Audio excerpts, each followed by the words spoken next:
So that was cool stuff, and you can see how the players are absolutely being involved in the creation of the new Norath and making a really big impact. So that's great progress on our systems, our lore, our music, and our style. But what about the core gameplay? Because that's really what you came here to check out, was the core gameplay. So EverQuest Next is designed to feel alive and ever-changing. We do this by constantly pulsing new story arcs throughout the world all the time, allowing you, the players, to choose what you deal with and what you don't. You create permanent change in the world by deciding what stories you pursue, both on an individual and a community level. The worlds that you play on will quickly develop into unique microcosms, and you determine their paths. But that's the big concept, and to get to it, let's start a little smaller and kind of go through the life of a character. So we'll create a new character and we'll pick a race. So last year, of course, we showed you the Karens and the humans. You saw those. This year, we decided to show you another race, and the obvious choice, after all we'd been doing, and the fact that the #1 most popular race in EQ and EQ2 is the Dark Elves. So we're bringing the Dark Elves to you today. So that process always starts with concept art, and here's some basic swords that they use. They're curved and elegant, just like almost everything else about the Dark Elves. Their armor is designed to flow with their bodies as they move. And here's a couple of renders of how those armors will look inside the game. Pretty cool. But wait, because what I'm going to show you now is actual footage of the characters in the game, in the environment that the players helped us create, and you'll see how it all comes together as a single piece. So this is the Dark Elf female, and as you can see, the outfit that she's wearing absolutely matches the environment, her home environment that she lives inside. And we've done a lot with the emotions and the physicality of the characters over the last year. So as you can see here, our emotive abilities have really come leaps and bounds. And she's really angry about something. And then here's the male Tyr doll, and of course his outfit does the same. It fits in with his surroundings, make them look really strong and also very acrobatic. If you've read the lore, the Tyr doll are pretty amazing, and we wanted to make sure that they looked like that inside the game. And then here's emotions for him. Every time I watch this, I try to read his lips. I'm pretty sure it's Dark Elfish. I don't know what they say, but I'm sure it's nice and really friendly. So anyway, that's the Dark Elf race.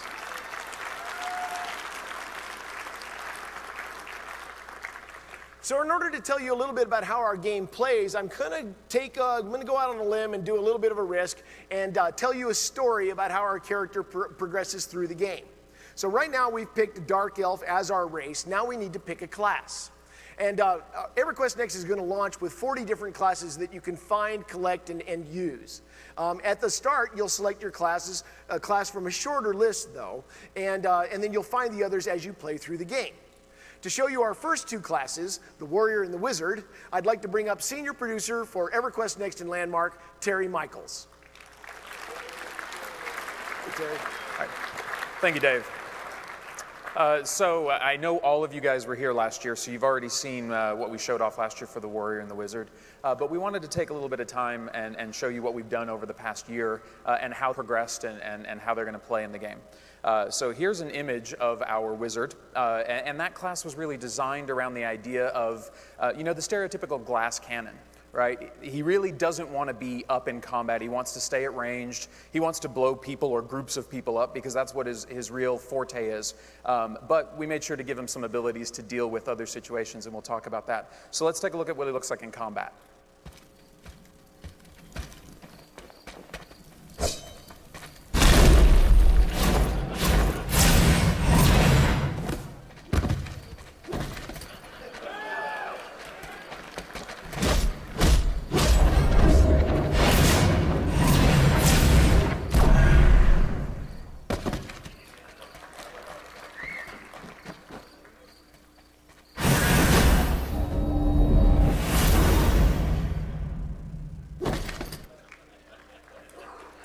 All right, so that's what the wizard looks like.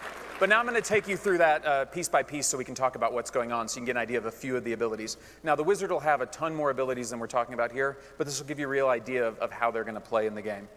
So we're going to go through that video again in pieces. So when a wizard finds himself confronted with a couple of enemies, what he's able to do is very easily control the battlefield, and he uses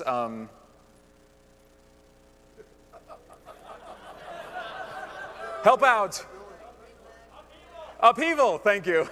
I forgot the first ability name. So he uses Upheaval, and then he can use Arcane Barrage, which is one of his basic attacks to finish him off. One of the cool things about Upheaval that you guys saw was that it also destroys the terrain.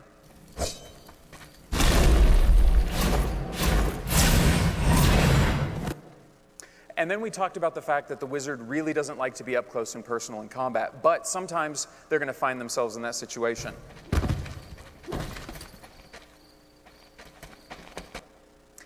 And so here's a scene where he's being ambushed by somebody that's coming out of that temple.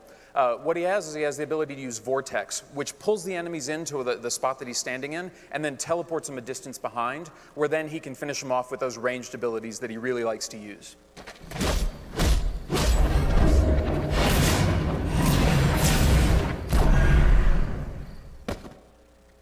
And then with a little bit of warning, we're going to see the guard come running up here in just a second. He has the ability to use a spell called Stasis, which is an AE stun that stops them and roots them in their place. And then he can charge up his Chromosphere, which is his most powerful ability, in order to just knock that guy into next week.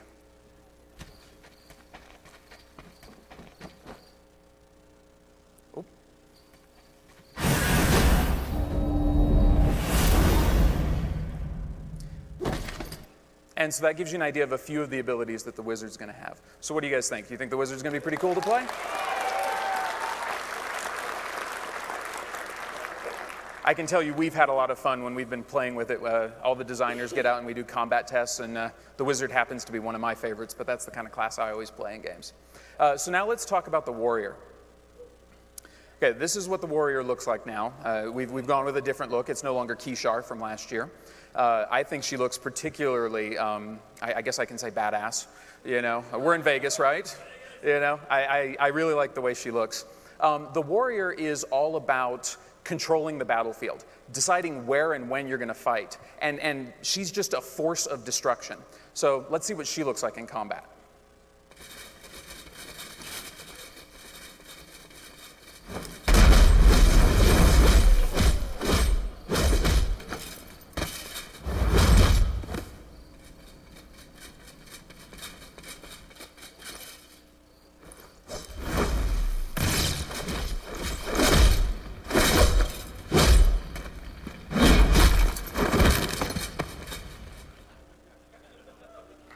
So, again, the warrior's all about getting up close and personal, so they have abilities. She has the ability to move around very quickly using things like Furious Leap and Blade Dash, which are some of the abilities that we'll talk about here in just a second, so that she can really decide where you engage enemies and how you deal with them. So we'll go through this in pieces again so we can talk about some of the individual abilities.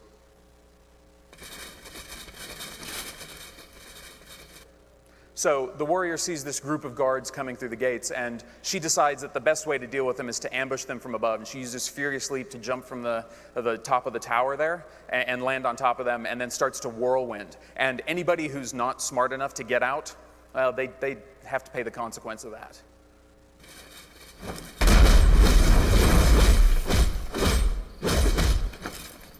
So one of the cool things about Whirlwind is you saw it was chewing up the terrain and the enemies alike. So you can use it to get through things or people, whichever one you want. But a couple of those guards were out of range. So she's going to use Blade Dash, which is one of her more powerful abilities, to charge up and just destroy them.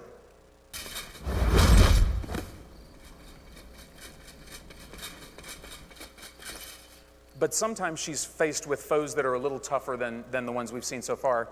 And she's going to use Furious Leap to jump up there. Then she's going to start using Cripple, which stops them from being able to get away. It snares them so that you can make sure they can't run away from you. Because remember, she likes to be up close with you. And then she's going to use Shield Bash to finish them off.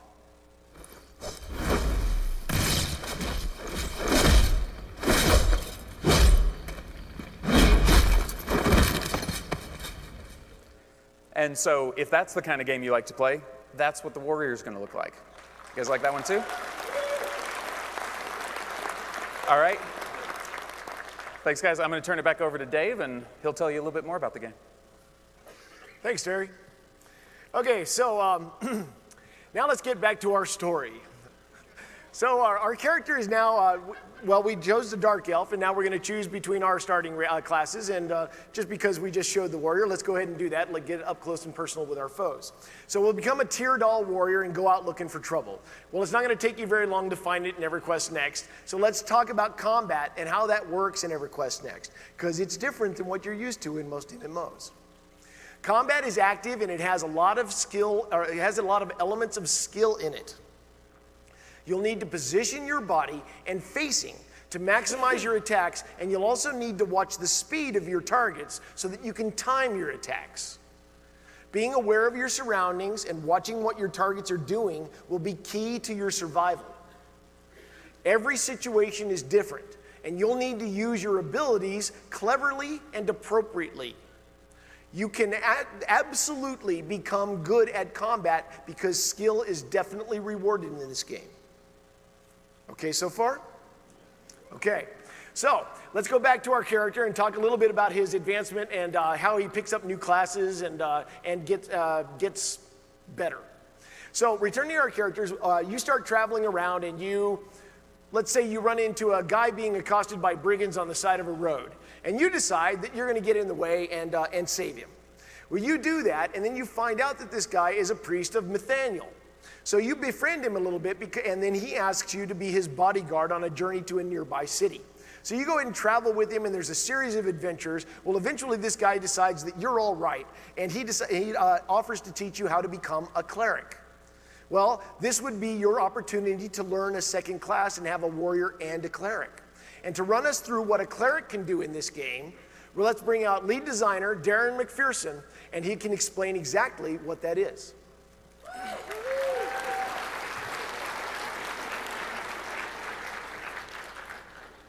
So can you guess who this is? I had all these lines prepared and Dave just ruined it with that segue. So this is our cleric. So last year we spoke to you about support classes. And I know some of you were scared, right? And we said the support class, we really didn't want the support class to be relegated to standing behind the enemy line, the battlefield, and managing health bars, and that was your role. But we still really do want you to be able to be heroic and to rescue people, because I played a healer, and I know how good it feels to save the day.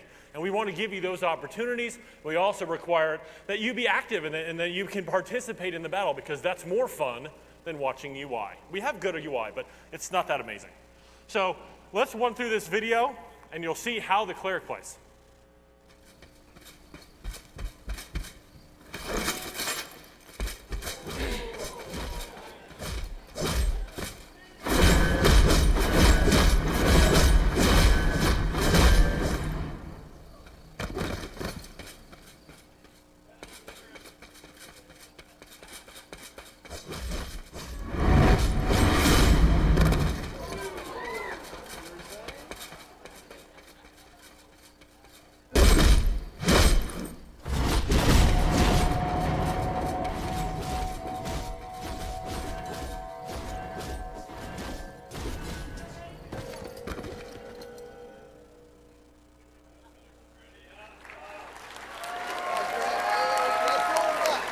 So how was that?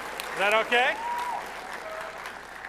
So this is the first of our support, the support characters that we're going to introduce, and he's pretty amazing. Let me walk you through this and give you a play-by-play. So that shield's pretty cool, right? You like that? So this is one of the shields that not only will you see in EQNext, but if you were paying attention to the landmark panel, that's a shield that you'll see in landmark as well. So it's pretty cool. So now, this next scene, he sees a beleaguered ally who is being surrounded by foes, and he uses an ability called Blessed Hammer. And Blessed Hammer has got a wonderful combination of both offense and support. When he casts it on an ally, it regenerates their armor. Remember, we talked about that armor resource. When he casts it on enemies, it deals damage to them. So this is how he wades into battle, as he uses this ability. So let's watch.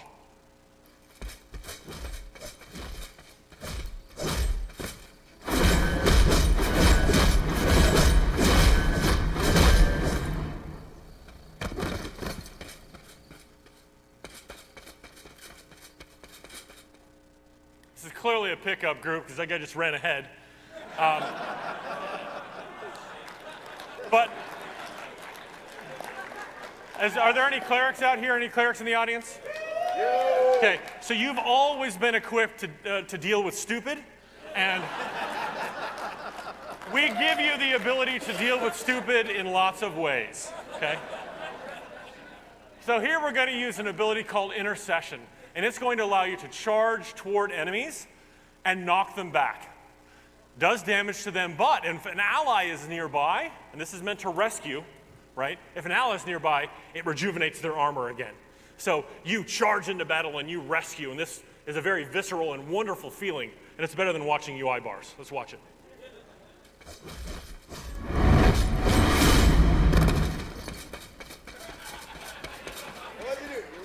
So that was really quick, right? We don't mess around. The cleric doesn't mess around.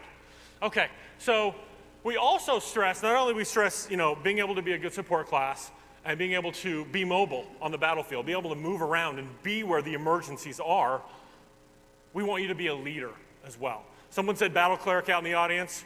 You are correct, right? This is our model for what this class should be. So he's going to use now Heaven's Vengeance, and Heaven's Vengeance marks a big area, and it becomes a beacon for all of his allies. Any allies within that get a big damage buff, and any enemies within it are harmed. So this is a wonderful thing. If you see that yellow globe, you run in there and you help your allies.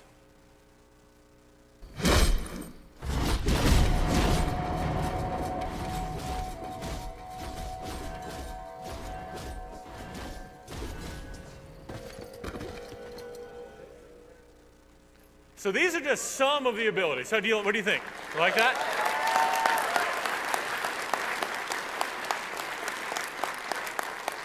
These are just a few of the abilities that the cleric has, but you guys understand his motif, what our goal and our theme is. Does this sound like it would be fun to play? Okay. So we also would like to show you, well, I'm not going to back up. So we'll talk about this in a minute.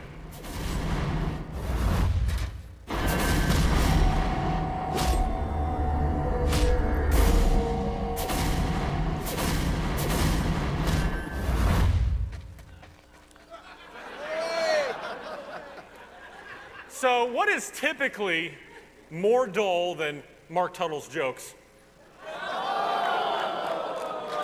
Watching a cleric and a warrior do combat, right? Warrior can't harm the cleric because the cleric's just going to heal himself over and over again. So eventually, when he runs out of mana, 40 minutes later, the combat can end. And people have nodded off by then. But we saw just now a preview of what it is to be a skill-based cleric and be able to hold your own. And this is a goal for all of our classes, regardless of whether you're a support class or an offensive class or a defense class like the warrior. The warrior, as Mr. Michaels said earlier, is a very brute force kind of guy, and he tries to tackle problems. Let's watch this. He tries to tackle these problems in that way. So the warrior is, I like to think of him as equal parts very possessive friend. Like he wants to control the battlefield, and he says, "Oh, you're fighting in that area. No, that area is mine. And oh, you're fighting over there. That area is also mine. And oh, you're fighting with my friends. No, those are mine." So he likes to move around. And he's also equal parts Kool-Aid Man because he destroys lots of stuff. So he's going to try to go in and he's going to jump in and he's going to Furious Leap and Whirlwind because that's how he took care of the Dark Elves or the humans before. Let's see what happens.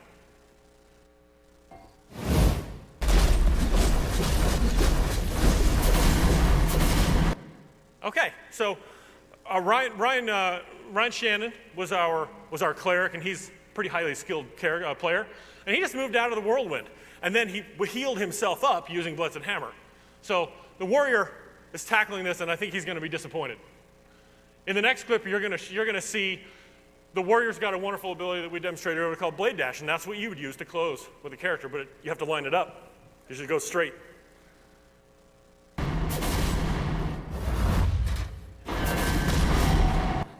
So like a matador, right? He just sidesteps out of the way, and the warrior's blown an ability, and now it gives the cleric an opportunity to use an ability we haven't shown you, which is going to be, he's done Heaven's Vengeance, and he's going to use Blinding Wrath that stuns and does a lot of damage.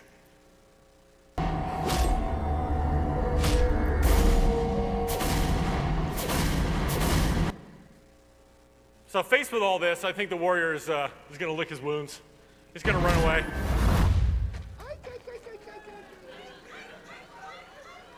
Now, the circumstances could have been different, and the warrior could have won. They're all equally amazing. But we believe that this sort of balance between the classes is going to achieve a much more fulfilling gameplay for all the classes. Pass it off to you, Dave. Fantastic job.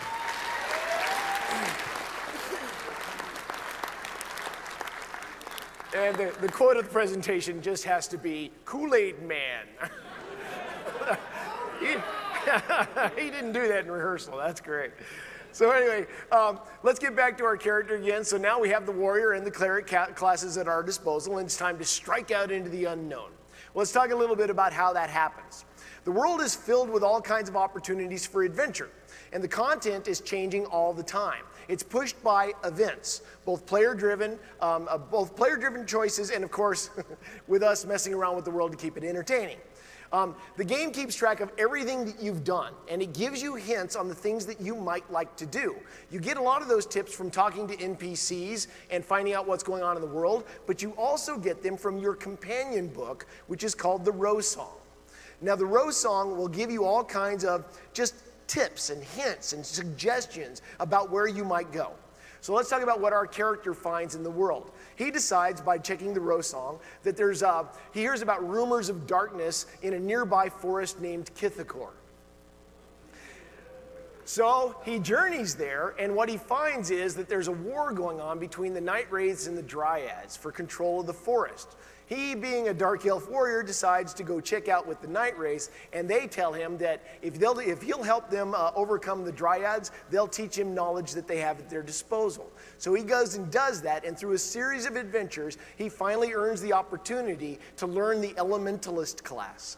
And to tell you more about the Elementalist, we'll bring up Michael Mann, the lead systems designer for EverQuest Next and Landmark.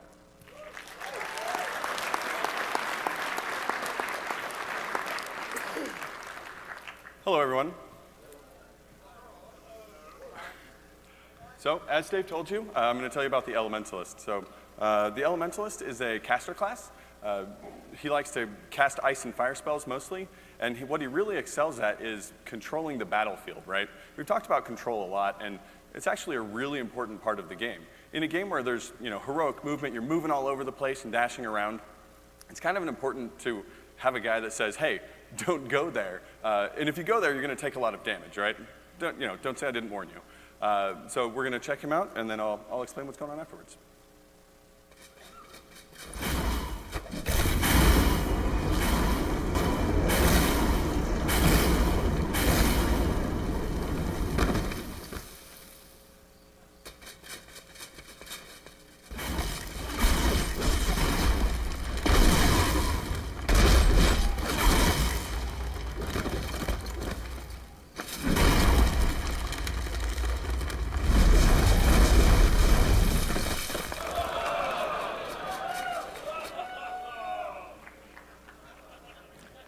So he's pretty cool, huh?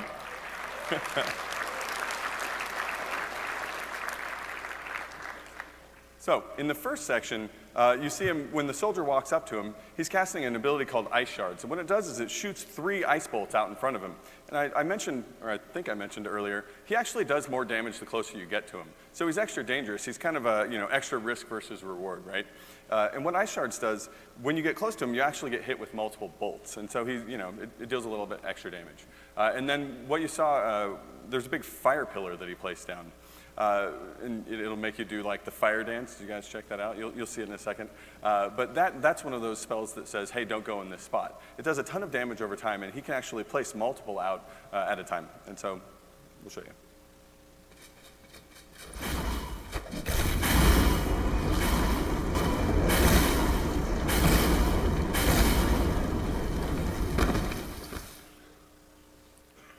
So the fire dance kind of reminds me of the tribal dance in Landmark, but that's fine. We'll work on it over time. So the next sequence has the Elementalist being overwhelmed by 3 other soldiers, right? And this section kind of shows how the abilities work together. He has 2 abilities. One's called Flash Freeze, and the other is called Elemental Blast. Flash Freeze is extra cool. I didn't mean to, anyway. So, I know, I'm sorry. Mark wrote that exactly. So he slams his, slams his staff down and freezes the ground. And what's really cool about our game is it doesn't just throw a decal down there. It actually freezes the terrain, right? It turns it into ice. And we'll talk about later on why that's extra important. But when the enemies are standing on the ice, he has an ability called Elemental Blast. And when he uses that, and they're standing on ice, they get frozen. And so that sort of ability interaction is going to be apparent in our game and all over the place. So let's check it out.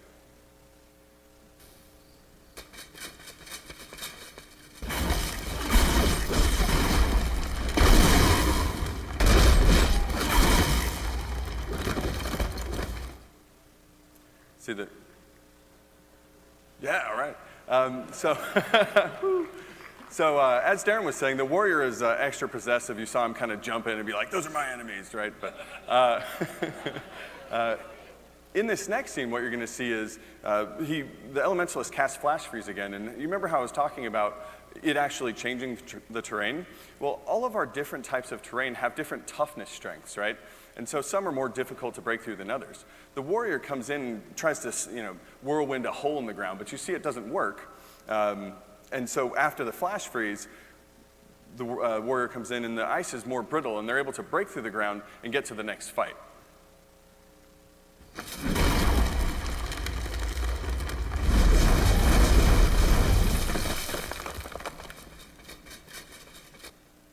And that's a...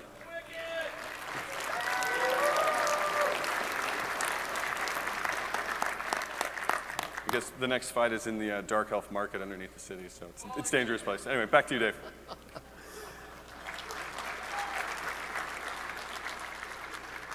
One of the things I really like about the combat abilities, and this is off script, so somebody's going to hit me later.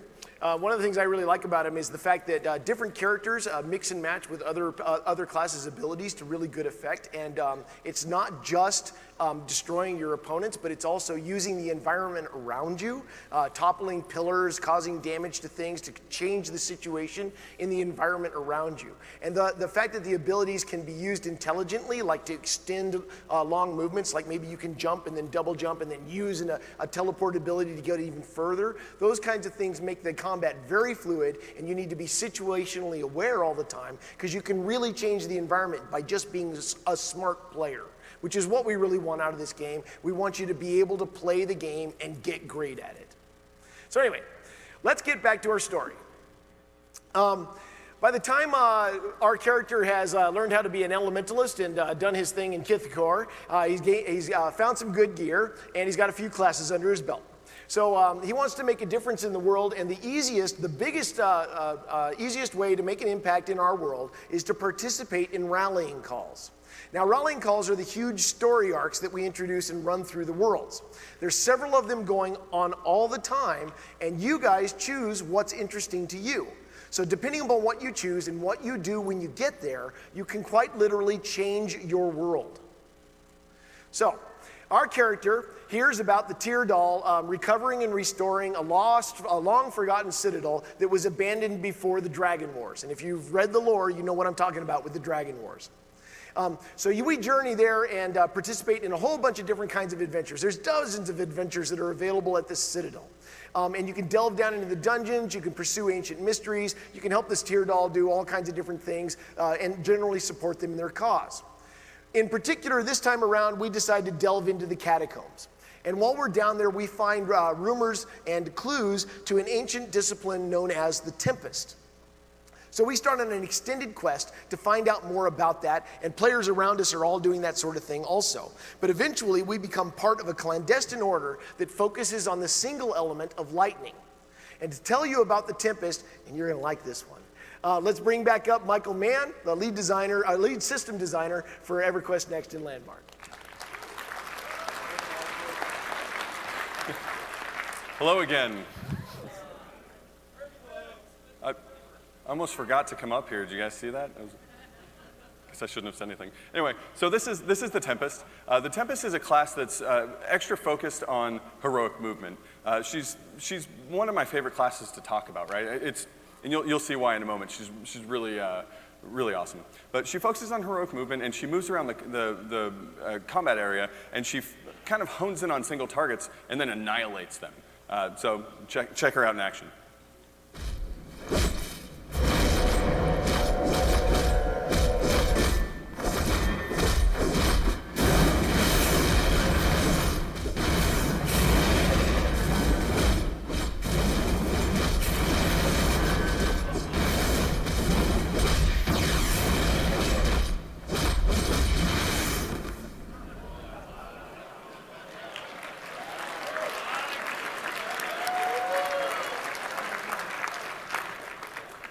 Did you guys catch all that?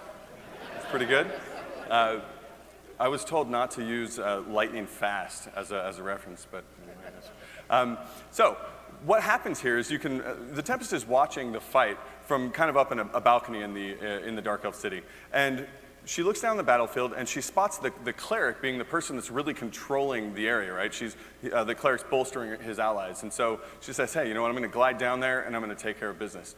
She glides down and uses an ability called Spark Rush. Spark Rush is an ability that allows her to turn into lightning and dash in whatever direction she's moving, right? So you can use it to dodge, you can use it to engage, you can use it for all sorts of things, maybe just to look cool, I don't know. That's what I do on the test server all the time. So she uses Spark Rush to engage and then finishes the cleric off with Lightning Strike. So let's check it out.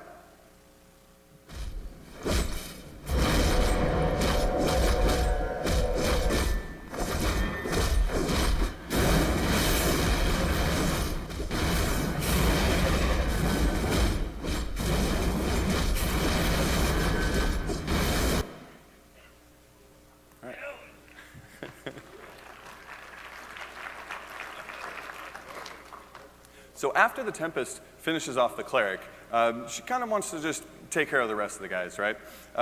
Most of the time she focuses on single target damage, because I like to refer to it as kind of like a druid assassin, right? But she also has abilities that can do damage to multiple people. In the next scene, you'll see her using Spark Rush to dodge to the side, but Cyclone is the next biggest ability. And because she's a class strongly built around heroic movement, Cyclone also moves her forward. But it does some other things. It does a ton of damage, and it also heals her armor to make her a little more sustainable, because sometimes she'll get hit. Maybe not here, but there are other cases. And so let's check her out.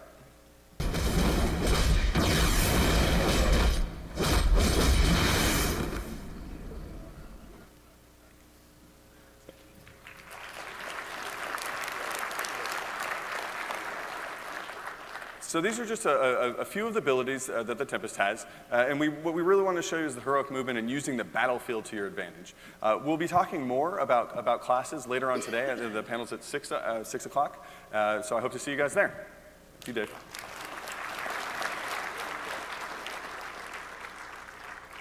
And now you know why crowd control is so important in this game. That Tempest, woo. Okay, so it turns out that everybody was really successful at participating in the rallying call, found all kinds of really valuable treasures, uncovered really cool mysteries, and generally got a great reputation for helping the Teardal create something magnificent, which of course made the brigands in the area totally jealous, and they formed together underneath the warlord, and then they attack the Citadel as part of the rallying call. Now, we've talked about that kind of thing before, but this time around we have enough stuff done in the game that we put together a really rough cut of what a battle like that might actually look like. So what you're seeing in this next video is real in-game footage, still a little rough, but you'll see the potential.